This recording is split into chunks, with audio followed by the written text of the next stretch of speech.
So my wife and I moved to Portugal last year, giving us an opportunity to see how many food ingredients are banned in Europe. Many products in the States use artificial coloring, like in this colorful box of Fruit Loops. Studies show that artificial colors have been linked to neurobehavioral problems in children. Let's look at this one. So we got Kellogg's Fruit Loops. Do they have artificial coloring? Color, Carotenes. carotene. They actually use natural products for coloring. Now let's take a look at potassium bromate, a common additive in the US with many potential health risks. And here we have Fanta, a very popular drink in the United States, present here in Portugal without potassium bromate. The reason why Europe has banned this additive is because it has been linked to cancer, nervous system damage, and kidney damage. But it's all good if you're in the United States.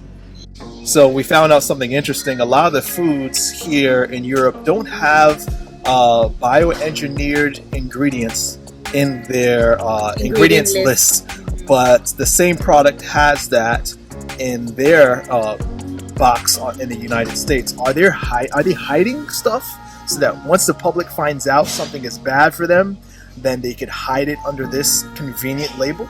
So another ingredient that's banned in Europe is BHT because it is suspected to cause or promote cancer. But you'll find it readily in cereals like Kellogg's in the United States, while the European brands don't include this food ingredient. Another ingredient that's banned in Europe is titanium dioxide. This is because it has been shown to be genotoxic, meaning it causes damage to your DNA. But you'll find it in common candies and other food items like Skittles in the United States. We're in a store in Portugal, checking out if it's really true. Are ingredients in Europe healthier and safer than the ingredients of the same brands in the United States? Let's check out this ketchup, for example. So we got this Heinz ketchup.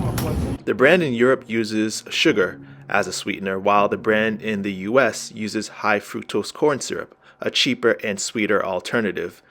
Studies have shown that high fructose corn syrup in comparison with sugar increases CRP, a marker for inflammation. So who wants recombinant bovine growth hormone in their milk? Well, believe it or not, unless it's explicitly noted that it does not have it, milks sold in the United States have this hormone, which is known to promote the growth of cancers of the breast, cancers of the colon, and cancers of the prostate.